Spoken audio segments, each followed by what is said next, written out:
Snippet, the short podcast platform.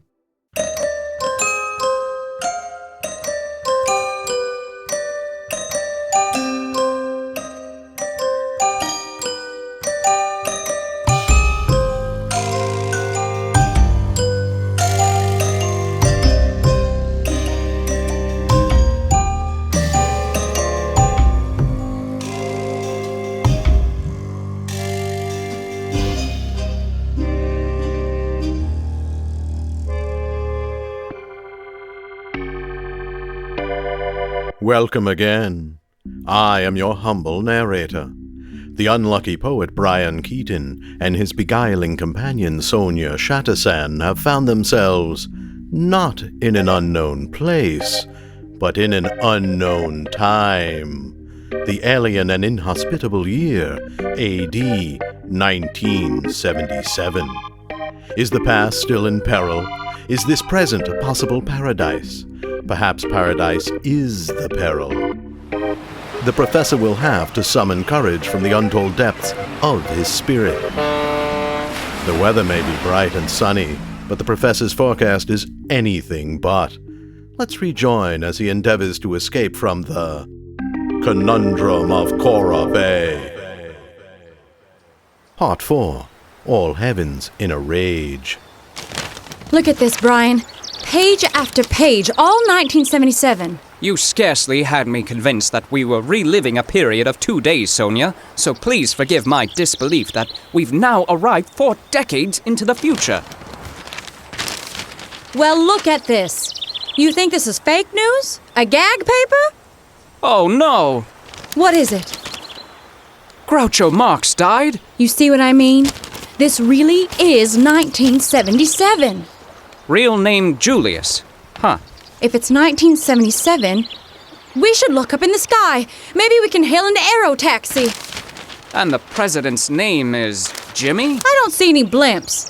What kind of future doesn't have any blimps? I suppose Jimmy is short for James, which is much more dignified. Wait, look over there. Huh? What? Is it President Jimmy? There's a fancy terminal. Ferries to the mainland. Buck Island sure has changed. Are you sure there aren't any blimps? I think I saw an advertisement for a Led Zeppelin service. That fare is about to leave. Let's catch it. Wait for me!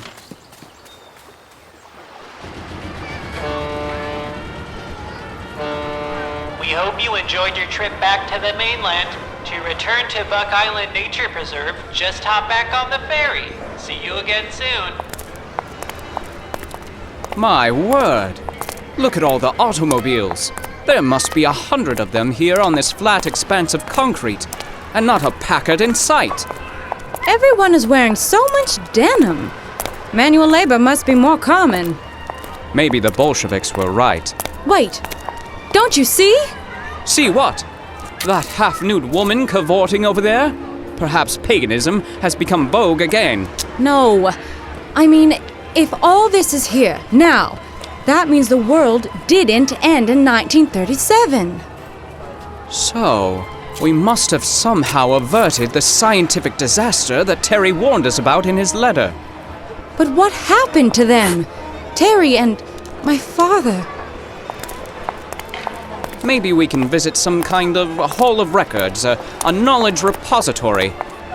Why, the town's prized apple orchard must certainly still be here, and Terry would surely be tending it. I can't believe I'm saying this, but good idea. I think it's this way. This town is practically bustling compared to when we left. It's almost unbelievable the town could grow this big. No, it can't be. What? What's wrong? Look at the marquee on that theater. They must be showing newsreel footage of some kind of interplanetary conflict. Star Wars? William Blake was right. He tried to warn us. A robin redbreast in a cage. Calm down. Don't mind us, folks. We're just rehearsing a play. Cool it. We need to blend in. How can I blend in when the president's name is Jimmy, paganism is back, and the entire world is mourning the death of a king named Elvis? Truly, this must be the end of days. The center cannot hold. The falcon cannot bear the... Shh! Calm down! What if there's no way back and we must remain in 1977 amidst the Star Wars? Listen to the sound of my voice. Your voice? When I was a little girl, my father dragged me all over the world. Europe, Asia, Africa, you name it.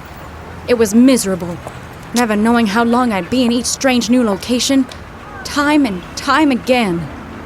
My, that is certainly not a traditional childhood.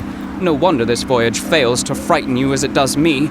You're used to it. After all the places I've gone, I suppose there's not much difference between sailing halfway around the world and skipping 40 years into the future. And here I am thinking traveling to Portland was exotic. I accepted the new teaching position to see more of the country. Oregon would have only been the 5th state I visited. Now I don't know if I'll ever make it there.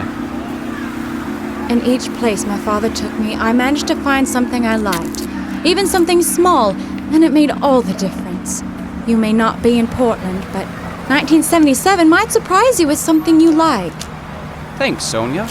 I do believe I'm feeling better. As the hard-shelled Sonya begins to open up, the professor takes note of her keen ability to help him regain his wits after some unfortunate emotional turmoil. But the best way to calm down isn't a soothing voice. It's a llama cigarette! Llama cigarettes provide a jolt of peace and calm for your lungs and for your mind after any trying scenario. Whether you're cursing the driver who cut into your lane or finishing an altercation with your spouse, llama cigarettes. 4 out of 5 therapists asked in a nationwide survey said the only smoke in their offices is llama smoke. Smoke a llama and you'll feel as calm as a picturesque countryside. Llama cigarettes. Pick up a pack today. Do not rush down to the corner newsagent for your llamas just yet, because now we rejoin our heroes, heading to the apple orchard as they navigate the uncertain waters of 1977. The orchard should be just around here. A future miracle. It's still here. I definitely expected it to be developed like the rest of the town. Strange to say it, but this is the most surprising thing of the day. Let's find Terry and get some answers. Look at that fellow there, sitting against the tree. My word, is he some kind of sage? Hey, man. That's right, I am indeed a man. Far out. Far out? Of where? Of time? Man, you got any more of whatever you're on? We're on a little walk, that's all. Looking for a friend. Have you seen Terry? Terry? Terry Ogawa. He helps tend to the orchard. Never heard of him. Who are you guys anyway? You're dressed like you don't belong here. Say there, man, I like your shirt. Oh, thanks. I mean, it's a pretty common style, nothing special. Such a resplendent cloth is common garb. So much color, it's positively Josephian. Are you a veteran of the Royal Academy of Augury? Bryan, what are you doing? I'm blending into my surroundings, Sonya, by adopting contemporaneous references into my speech pool. It's just tie-dye, man. You can make it yourself with a t-shirt and some dye. That's pretty neat. Not such a bad future, huh? I mean present. The present day is just peachy with me. If you like it, I can let it go for $1. An entire $1? Oh my, he's taking his shirt off. Say, what's that necklace? This? It's a mood crystal. I look at it all the time to, check my mood, my vibe, you know? A personal crystalline psionic amplification device? I wonder... We'll take the necklace. Whoa, man. Not for sale. I'd be lost without my mood crystal. We need that necklace, mister, so name your price. I told you already. It's not for sale. Get lost. What about for trade? I'll give you an earring. 1 earring? Humans got 2 ears, you know? Fine. Both earrings. Jewelry for jewelry. actually, makes a lot of sense to me. You know, bartering is actually a more equitable form of... All right then. Thanks, mister. Professor, say your goodbyes. Well then, Sage, farewell. Let's move. We didn't find Terry, but we got a crystal. Now what? You're asking me? I thought you knew how to use these things. Me? You've been traveling the world with your father, bearing witness to his mad experiments with... They're not mad. You slapped me. On my face. I thought we were past violence, against me at least. Perhaps you're right. Say no more, Sonya. The leaves are often better left to fall. Besides, I've never been slapped before. I feel as if I've gained some kind of strange wisdom. Look, not all my father's inventions are mad.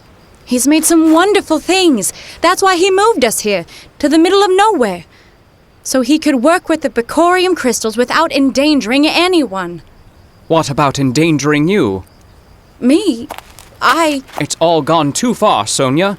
People melting, fruit cellar time loops, letters warning about the end of the world, crazy crystal contraptions, and now a glimpse of this savage future that awaits if we don't stop him. As the mind of the poet opens, he sees more clearly. Who said that? Me. What in the world? Oh no, it's happening again! Look up! The sky is tearing apart! Was this all artifice too? Oh, Bryan. It's all been artifice. I'm so sorry you had to get mixed up in all of this. Sonya, what do you mean? My father created this town. All of it, every last bit. The whole thing? He used the crystals and his mind. It was like writing a play that came to life. He would speak commands and the people and buildings would spring up from the mud beneath us. The whole thing? The town shouldn't be here in 1977 because it shouldn't be here in 1937 either. What? Not just Mac and Augie? It's artifice, Bryan. I'm so sorry. It's all just artifice. We have to go back then. Back to Buck Island? Yes. And back to 1937. Oh, let us pity the poor professor, friends. Pity his descent from comedy to mystery to drama. But you'll face no drama if you choose a llama. You can travel hither, thither, and yon when you've got a llama on your lips. Refreshing, energizing, and above all, healthful. From the highest mountaintop to the depths of the ocean floor, you can rely on llama cigarettes to deliver the nicotine that your body almost seems to require. Almost. Llama cigarettes. Ask your local druggist or tobacconist today. Remember, the best time to take up smoking is yesterday, and the second best time is today. Turkish integrity, Peruvian innovation, American ingenuity. Llama cigarettes. Bryan won't have time to peruse the cigarettes of his future as we rejoin him and Sonya in a race back towards the past. We're almost back to the island. I hope we're not too late. Too late? How can we be too late for anything when we're traveling through time itself? I don't know, but I'm worried. How can anything of this be? How could your father build a whole town with his mind? That's why he picked this spot. The isolation. No one around for miles except Terry and his apple orchard. So, Terry is real? How did your father handle Terry running into Augie or Mac? I don't know. He stopped telling me what he was doing. I certainly didn't know anything about this time travel foolishness. Your father figured out another use for the crystals, traveling through time. Did he share this knowledge with Terry? I don't know. Or did Terry become the modern Prometheus, bringing the fire down from the mountain to... Bryan, Sonya? I'm scared. Oh, I'm sorry. I got carried away there because of the... Bryan, Sonya? just shut up for a minute. Of course, Shh. Please. I'm cold. Oh, you've wrapped your arms around me. Your poetry is not going to warm me up, but your torso might do the trick. I've never been valued for my torso before. Is that right? The other kids used to pick me last for stickball. Well, the first boy I was ever sweet on was a cricket player. What was his name? I can't remember. Welcome to Buck Island Nature Preserve. Please watch your step and remember the last boat leaves at 8 p.m. This way. The tunnel was over here somewhere behind the trees. We're just going to walk back through the tunnel and hope we find ourselves back in 1937? Unless you cook up another scheme while we walk over there. I'm not much of a cook. There it is. Once more onto the brink. Come on already! Wait! I'm right behind you. We should seal the hatch behind us. Safety first. Good thinking. We don't want that deranged royal guard following us. If we go back down the tunnel... We should emerge safely in... my father's laboratory! And he's not here. Where could he be? When could we be? He marked off the days on his calendar until... Today is Friday the 17th, 1937? Again? That's the day you came into town. I was just waking up in my bed, wishing to be whisked away. And that's the day we crawled up from Terry's time cellar. 3 days is a long time for one day to last. But we know what we have to do. Of course. We have to save the world! What a pity the only thing man and woman can find common ground on is the impending end of the world. Tune in next week for the penultimate installment of this lunatic odyssey. I'd like to thank this week's sponsor, Llama Cigarettes. Llama. Smoke today and every day for the rest of your life. Llama. The fate of the world hinges on our protagonists, and the fate of their journey depends on you, dear listener. Find your way back to us next week. Don't worry. We'll be waiting for you.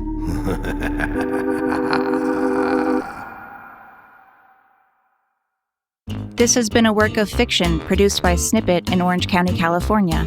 Story written by Eric Lambden and edited by Jonathan Katz, with appearances in this episode from Keith Barberia, Aaron McGee, Monica Pena, and Mike Drew. Original music, sound design, and editing by Jonathan Rock. Executive production from Tyler Russell and Steph Weaver-Weinberg. Find more episodes and other short shows you'll love at snippet.fm.